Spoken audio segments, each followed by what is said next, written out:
Hello and welcome to Living English.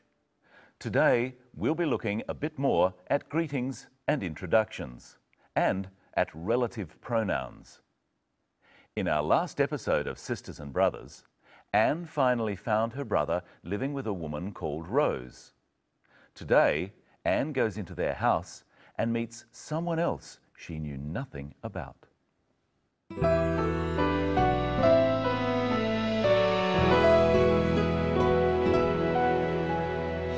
David hasn't told me very much about his family. I'm so sorry. And I feel very bad about not contacting you. I just can't believe it. I was looking for you, thinking that something terrible must have happened, and here you are playing house. There's someone you should meet.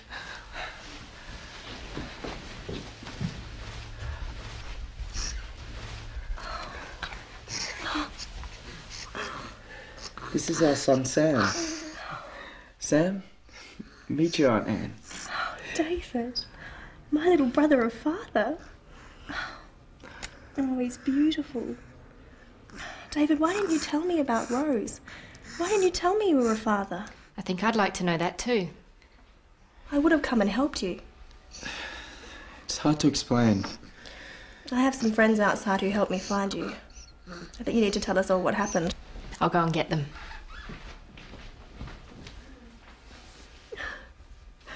I'm an aunt. Sarah, Steve. This is my brother David and his partner Rose. And this is my nephew Sam. He's gorgeous. I know you. You... Shop at your stall, yeah. Green apples. He always wants green apples. That's right. You have a good memory, David. I think you'd better all sit down.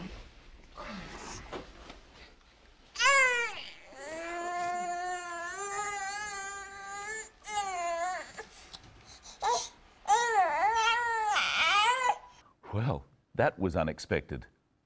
Imagine suddenly finding out that you have a nephew, that your brother or sister has a son. In our last episode, we looked at introductions. Let's refresh our memories. Sarah, Steve. This is my brother David and his partner Rose. And this is my nephew Sam. This time, Anne introduces two groups of people instead of just two people. Remember to name the people you are introducing and then tell them who the others are by saying, "This is." Listen again and then repeat it with the clip. Sarah, Steve. This is my brother David and his partner Rose. Sarah, Steve.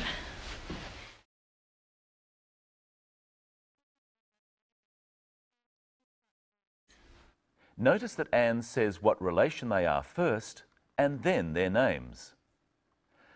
Pretend that you have a sister called Anne who has a husband called Mike. Introduce Anne and Mike to two people called Brenton and Michelle. Brenton, Michelle. Brenton, Michelle, this is my sister Anne and her husband Mike. We're going to talk some more about relatives later. But first, I'm going to tell you about some words called relative pronouns. Most of them start with a wh sound. Listen out for one in this clip.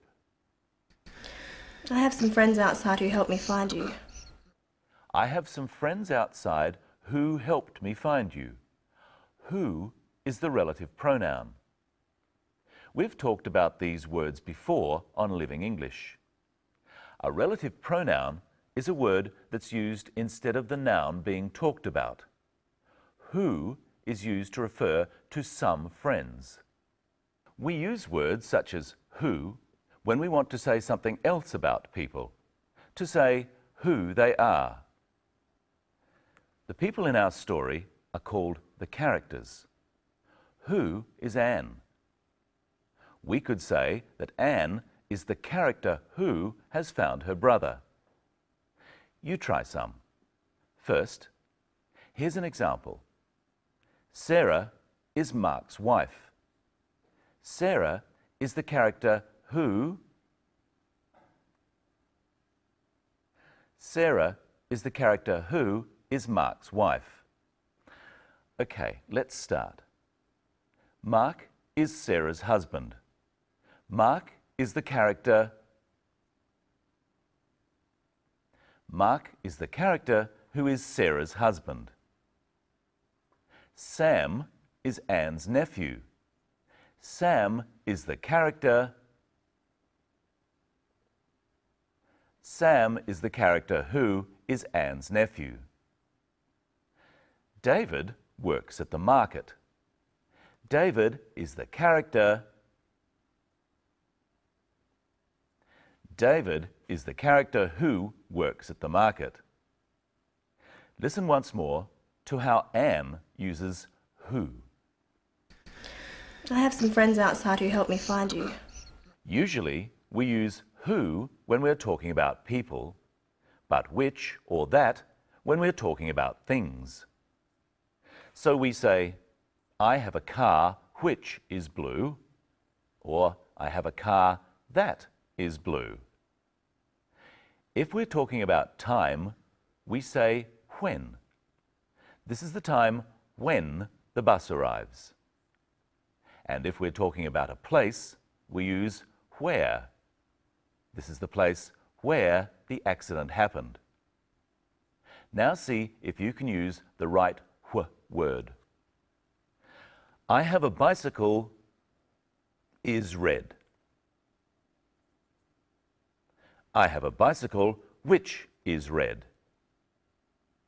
This is the shop. I buy apples. This is the shop where I buy apples. I drive home at 7. The traffic is not as bad. I drive home at 7 when the traffic is not as bad. Now let's look at the moment when Anne learns she has a nephew. This is our son, Sam. Sam, meet your Aunt Anne. David, my little brother and father. It's time to introduce Michelle. Everyone, this is my co-presenter, Michelle Crowden. Hello, everyone. What are we going to talk about today? Relatives and relative pronouns. First, I have some questions for you, Brenton. Okay. If Anne is baby Sam's aunt, then Sam is Anne's what? Sam is Anne's nephew. What if Anne was the aunt of a girl? David's daughter would be Anne's what? David's daughter would be Anne's niece. Okay. If Anne had a child, what relation would it be to Sam? It would be Sam's cousin. Would it matter if it's a boy or a girl? No, we say cousin for boys and girls. The children of brothers and sisters are cousins to each other. All right. If Anne has a son, a boy, it would be David's nephew. David would be that child's what? David would be that child's uncle. We call people who are cousins, aunts, uncles, nephews and nieces our extended family. I'm going to ask the audience some questions about Sam's immediate family, the people he is most closely related to. Rose is Sam's mother. David is Sam's father. Sam doesn't have any brothers and sisters yet, so that's his immediate family. Now for his extended family. Anne is Sam's aunt. What about Anne and David's mother and father? They're Sam's grandmother and grandfather. Now for some questions from Anne. David, why didn't you tell me about Rose? Why didn't you tell me you were a father? You'll have to watch the next episode to find out the answers. Now listen to Anne say to her brother what he should do. I think you need to tell us all what happened. She used another of the w words. Listen again. I think you need to tell us all what happened. You need to tell us all what happened. What can be used in a sentence that's not a question. It means the things that. You need to tell us the things that happened. She's talking about David going missing. I think he should tell us too. We use the phrase, tell us what happened, a lot. It's a way of asking for the full story about something. And we want to know the full story of why David went missing. Now I want to see if you can use what. I'm going to show you some sentences with a missing word. The missing word will be that or what. Let's start. I say, I mean. I say what I mean. This is the dog bit me. This is the dog that bit me. This book is just I needed. This book is just what I needed. You must work hard to get you want.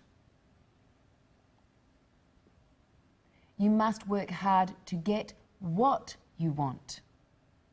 I like to drive cars are fast.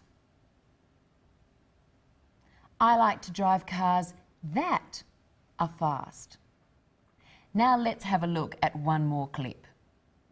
I just can't believe it. I was looking for you, thinking that something terrible must have happened, and here you are playing house. What does she mean, playing house? Well, obviously she's angry. So she's saying that David is playing a game like a child. She thought that something bad must have happened. What does she mean by must have? We use must with have, must have, to mean a strong probability, or what's most likely. If you're late for work, I might say, he must have been held up in traffic. We must have run out of time to do much more today. Yes, we have. Enjoy another look at today's episode and join us next time when we hear what David has to tell us. Bye. Bye. My little brother or father? Oh, he's beautiful. David, why didn't you tell me about Rose? Why didn't you tell me you were a father? I think I'd like to know that too. I would have come and helped you. It's hard to explain. I have some friends outside who helped me find you. I think you need to tell us all what happened. I'll go and get them.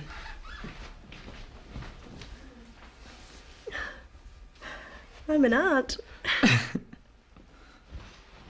Sarah, Steve. This is my brother David and his partner Rose. And this is my nephew Sam. He's gorgeous. I know you. You... Shop at your stall, yeah. Green apples. He always wants green apples. That's right. You have a good memory, David. I think you'd better all sit down.